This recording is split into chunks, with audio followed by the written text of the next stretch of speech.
Welcome, Bronco Nation, my game preview for Boise State versus Wyoming. The 9-1, number 12 Boise State Broncos rolling into Laramie to play the 2-8 overall Wyoming Cowboys. Boise State heavily favored in this matchup, as you would expect.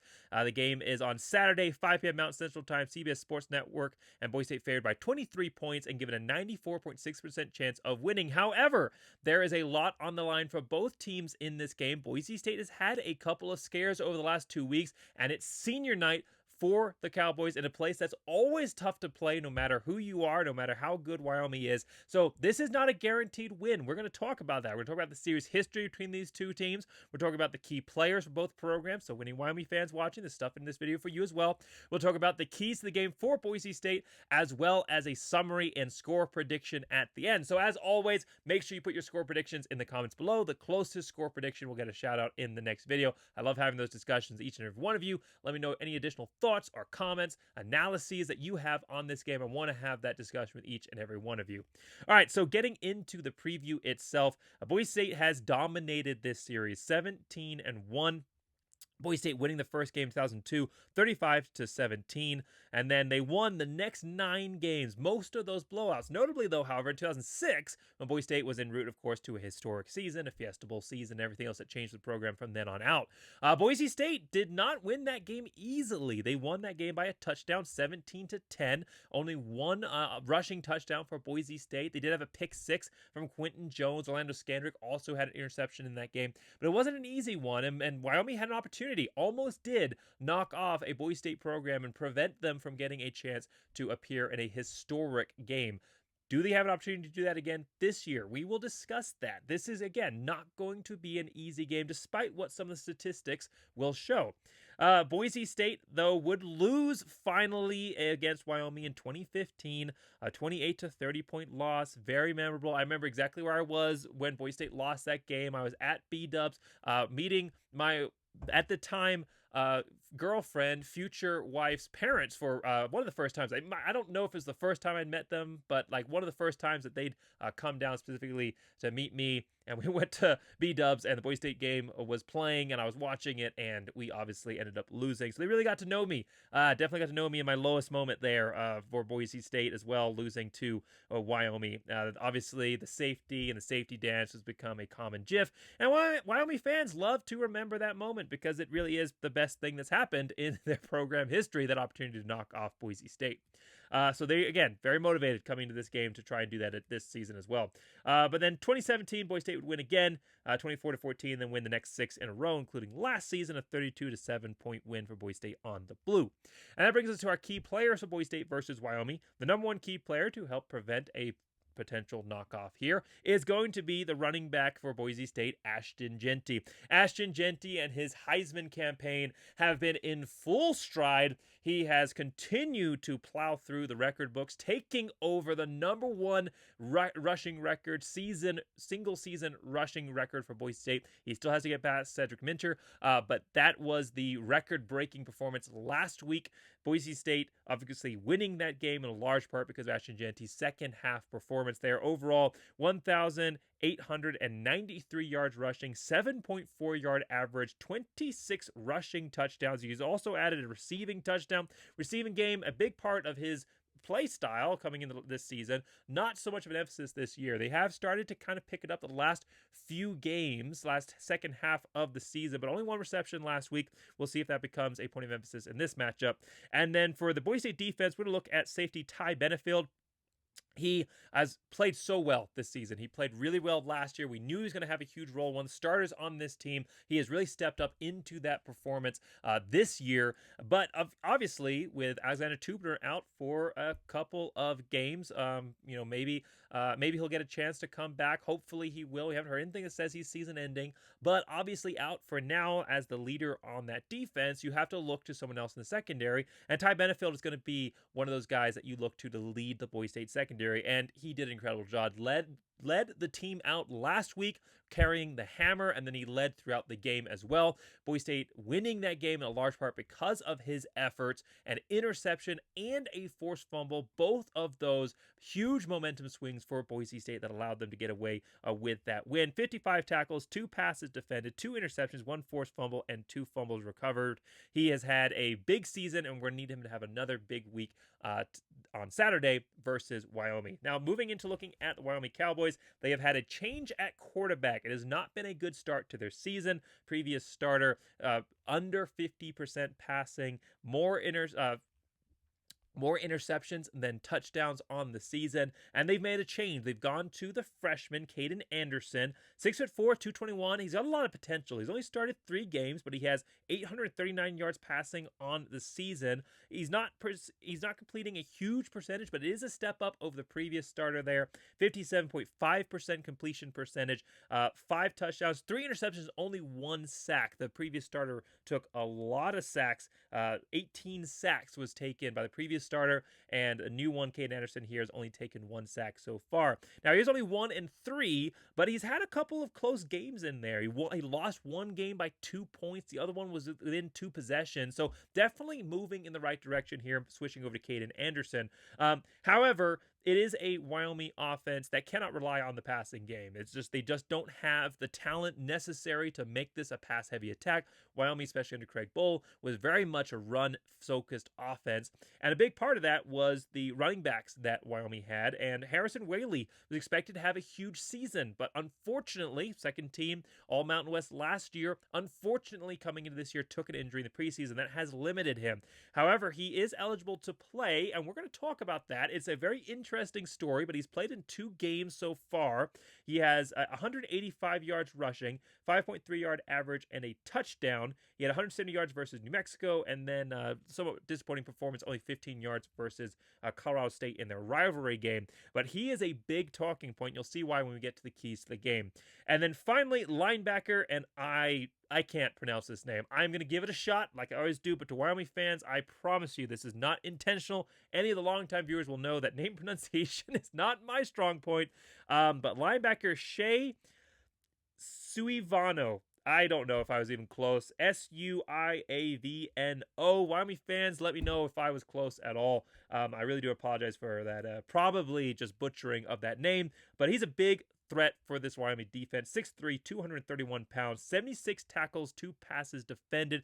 The linebackers, each team coming up against Ashton Jeanty, the linebackers have been that point of defense to try and stop him. He's going to get most times past the defensive line. Boise State has typically had strong blocking, though of course they've taken a lot of injuries, but they've typically had strong blocking. And the secondary, if he gets to that third level, he is not going to be stopped. Your corners and safeties are not going to bring him down. So the linebackers are really the point of defense that if you're going to be effective stopping Ashton Jeanty, your linebackers, especially on the edge, but your linebackers overall are going to need to have a big game. And the games that Boise State has been somewhat bottled up, the linebackers have had a strong performance. You think specifically back to UNLV for sure. That was a big night for Woodard there. So can Shea step up and have a big game versus Ashton Jeanty? It will be something to keep an eye on. He definitely has the size for it, but it's going to be a matchup of Titans. Ashton Jeanty, I think, probably having the edge, but we'll have to find out. All right, getting into the keys of the game for Boise State. Number 1 key is going to be establish the offensive line. Just heard me mention it, right? Boise State's had a lot of injuries on that offensive line.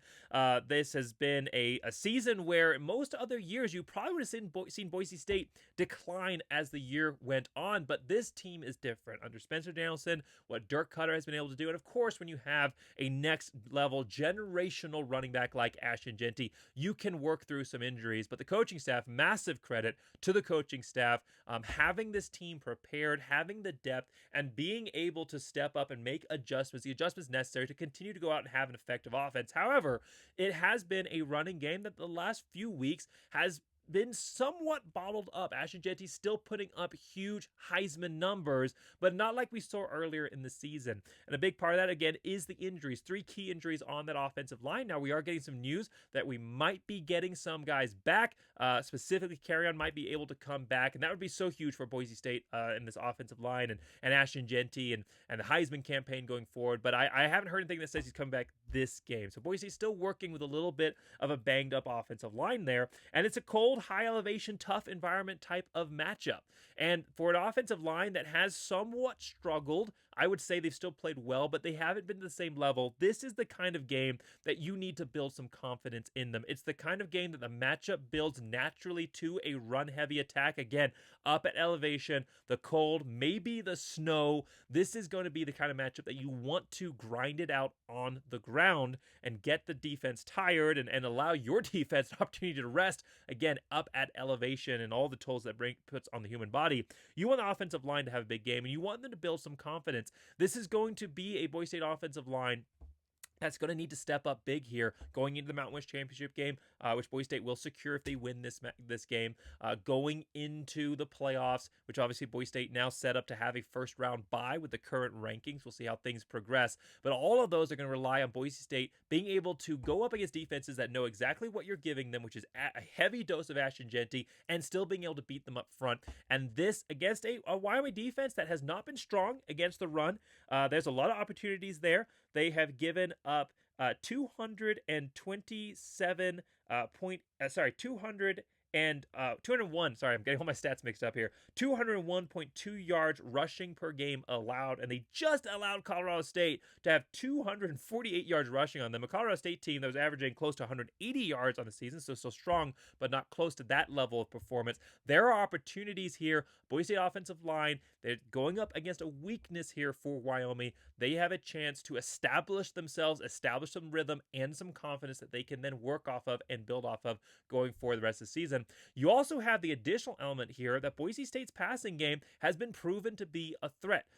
The last 3 games for Maddox Matson, one of those games, not super strong, obviously, coming up against Nevada, the rivalry element, everything we talked about in that matchup and what caused that to happen.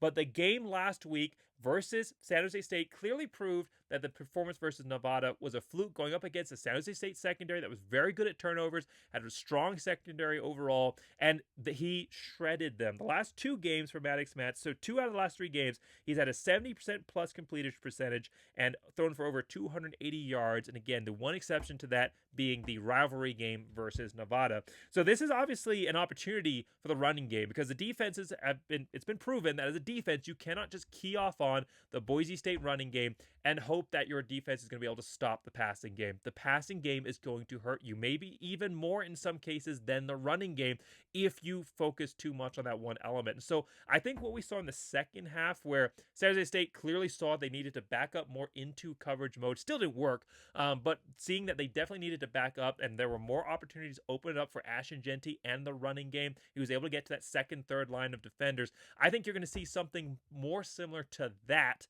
in this game than what we saw versus San Diego State, where they were just selling out versus the run, and even that first half versus San Jose State. And so I think there's going to be more opportunities. It's a defense that is vulnerable to the run, and it's a Boise State offensive line that needs to establish themselves in an environment that you want the running game to succeed. So the number one key overall is establish the offensive line. And key number 2 here, kind of the same reciprocal, is shut down the Wyoming running game.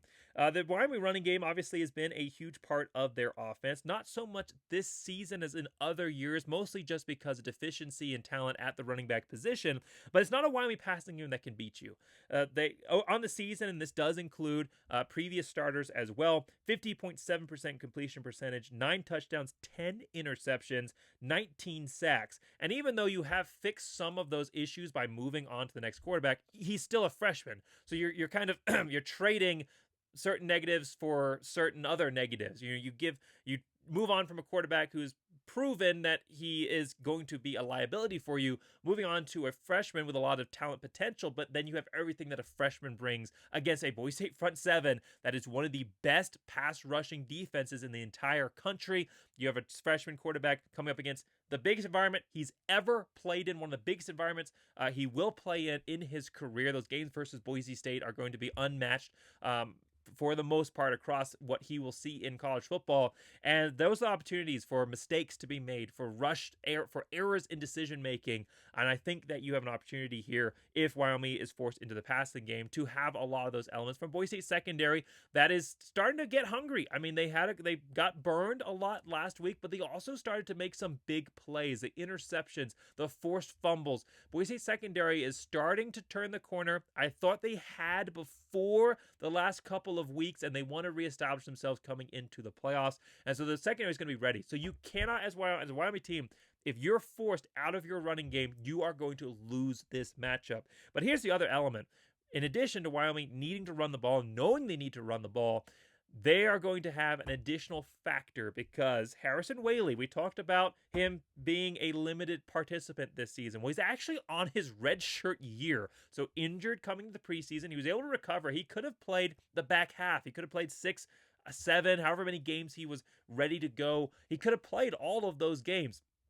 But he has opted to take a redshirt year. However, with the new rules from the NCAA, you can redshirt and still play in 4 games plus a bowl game, which obviously they're not going to one, but he can play in 4 games. And he said, and this is a direct quote from him, I've got 2 games circled. Boise is for 1. For sure, CSU. So 2 things to note in there. Obviously, Boise State being that circled matchup, but he mentioned them even before their primary rival. The Battle of the Boot. Before he mentioned the Golden Boot, before he mentioned Colorado State, he mentions Boise State. This is a circled game. This is one of the few games he's playing in. He's healthy. He's close to 100%. He's ready to go in this matchup, and this is his entire season. This is what it all comes down to, is this game. He has been focused on it all year, and you are going to see him put up his best performance, or at least his best attempt, his best effort in this matchup. So in addition to everything going on with the team for Wyoming, in addition to their knowledge that they need to establish the running game, you also now have an individual player, and so many times in these games where you need to beat a big team, where you need to bring off the upset, a lot of times it does come down to, that one player that has that momentum-changing drive, that momentum-changing play that then spurs off and sparks the rest of the offense, the rest of the team overall. So he is going to be ready to go, and Boise State needs to shut him down. They need to shut him down early so he does not build momentum. This is his last opportunity to shine on the season for whatever his goals are, whether it's to come back to Wyoming next year, whether it's to try and build some awareness of his name to transfer, whatever it is, and I have no idea what it is. It all comes down to this game. Everything in the season for him is determined in this game. And so Boise State needs to be ready for that, and they need to shut down the Wyoming running game. And then key number 3 here is find the deep ball. There are some weaknesses here to exploit. There's been multiple teams that have 50-plus yard passes versus Wyoming. I wouldn't say it's a major deficiency. It's not like they're just getting burnt all over the place like at times Boise State secondary is. But there is some opportunity. We talked about that running yards allowed for the Wyoming defense. They also have a deficiency in their passing defense. 227.8 yards passing allowed per game. So there are opportunities there.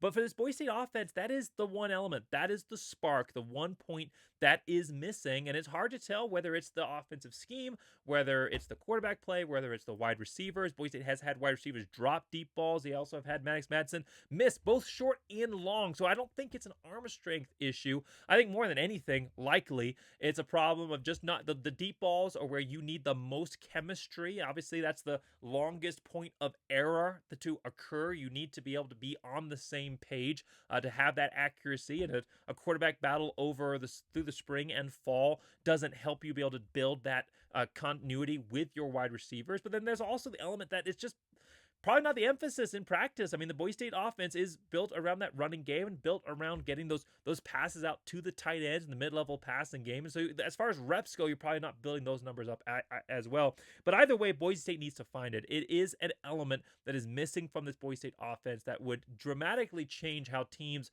are able to defend against them, specifically how many players they can put down in the box. They need to be punished for putting that many players down low against Boise State, and going up against the top level of their defense is a great way to do it. Now, Maddox Madsen, his average yards are actually great He's 8 yards average, which I know doesn't sound a lot, but when you put him in the scale of quarterbacks in the country, that's actually 31st overall in the nation and third in the conference for average yards per pass. Again, the problem, however, there is that on his deep ball, he has a long of 53, and that is 155th overall in the country and 13th in the Mountain West. So there's players that aren't even starters anymore in the Mountain West and in the country who have longer deep balls so far on the season than Maddox Madsen. And I don't think it's an arm talent deficiency. I think he can get the ball down the field. But again, I think it's a point of emphasis and also a continuity issue between him and his wide receivers. And so for Boise State, they have the guys and Camper, Bolt, Strong. We've all seen them go long. The longest ball so far in the season has been to Cam Camper. Last season, we were able to see what Bolt and Strong were able to do.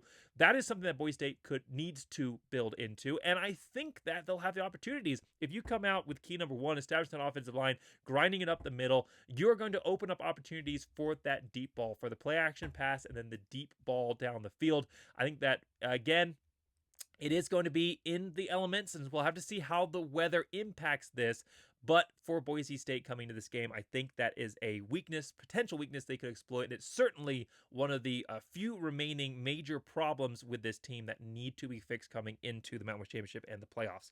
And so to wrap up there, key number one, establish the offensive line. Key number two, shut down the Wyoming running game. And key number three, find the deep ball. So to summarize this matchup, Boise State is obviously in a good place after the playoff rankings coming out. They are now the fourth highest ranked conference champion, but that also means that there's more pressures on this team, and they're pressures that potentially a Wyoming team can exploit.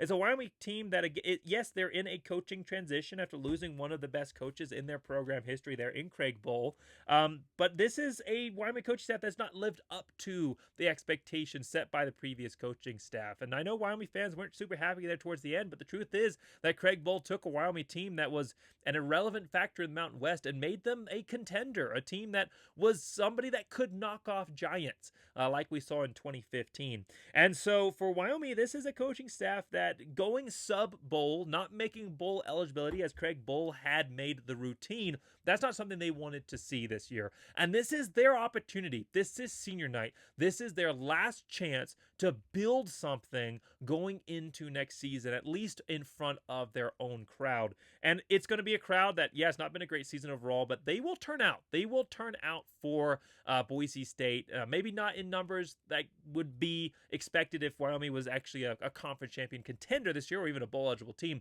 But compared to anybody else, they will show up, and the environment is not going to make it easy. And then on the other hand, though, you have a Boise State team that has gotten a couple of close scares. I think that this game coming into the season scared me almost more than any other game, besides, of course, like the Oregons and the actual top-level teams. But just as far as in-conference play, this was a scary game. It was a game that looked like a trap game. However, Boise State has had two scares back-to-back versus a rival, obviously, in Nevada, but then last week versus San Jose State. Yeah, I know that game ended up winning by 3 touchdowns, but that was a game that was not a 3-touchdown win-type performance. It was a tight game all the way into the fourth quarter. San Jose State had every opportunity to come back and win that game. Boise State had to come back to win that game. They were down by 2 scores early, and it took them all the way down until late in the third to even take a lead. So Boise State's had 2 back-to-back scares. Wyoming's no longer a trap game. They're prepared. They're going to play this game like a conference championship, like a playoff game. They are going to be ready to face this Wyoming team. You've got a front seven that's very hungry, going against an inexperienced quarterback here in Wyoming. A Wyoming offensive line that did allow 18 sacks coming into this game. Now, they've turned things around here with a new quarterback, but it's not a Wyoming offensive line that has the same talent level as the Boise State defense that they're facing. It's Boise State defense that only had 1 sack last week. That's a point of pride, a point of honor. They're getting NIL money every time that they go out and get those sacks. Not that that's a motivator for them per se, or a primary motivator, but it's a point of honor. This is a Boise State defensive line and a front seven overall that takes pride in their ability to go and get the quarterback, and they did not live up to their standards last week. And so they're going to be playing with a vengeance in this matchup. And at the end of the day, it's just strength versus weakness. Boise State's strengths actually match up well overall against Wyoming's weaknesses. What Wyoming is stronger on is not necessarily what Boise State is weak in. And they just don't have the roster talent this year overall. Unfortunately, they just haven't had the quarterback play overall. And while Whaley, yes, he will have his best game of the season, or at least his best effort of the season in this one. It is only his third game playing, and so he's somewhat rusty. He doesn't have, again, just that continuity from playing the whole year and just the awareness that builds. And there's a reason that players don't just play a player in one game and just have him as a ringer, because it doesn't really work that way. Football is not an individualistic sport. It's a team sport, and being on phase with all of your teammates is important. And just playing 3 games or 4 games overall, you're not going to have that same effect. And so I don't think that this is a Wyoming team that has the ability to go out and beat this Boise State team if they are prepared coming into this game, and I fully expect them to be. I don't, however, expect this to be some kind of 58 to 10 point win or something like that. I said it wouldn't be easy. I think it will be a challenge at certain times, though I do expect Boise State to pull this game out, maybe in the second half with a win that beats the spread. My final score prediction for Boise State is Boise State 37 versus Wyoming 13. So what you got there, 24-point victory, beats the spread by 1 point. I hope it is not in the same fashion as last week, where it's a pretty much tied ball game all the way until almost the fourth quarter, and then they beat the spread in the back end. I hope we don't see that. I do think Boise State will be in control of this game, but I don't think it's going to be easy, and expect Wyoming to put up a heck of a challenge for sure. So thanks so much for watching. You'll see a couple of additions for this week in the back of the studio here.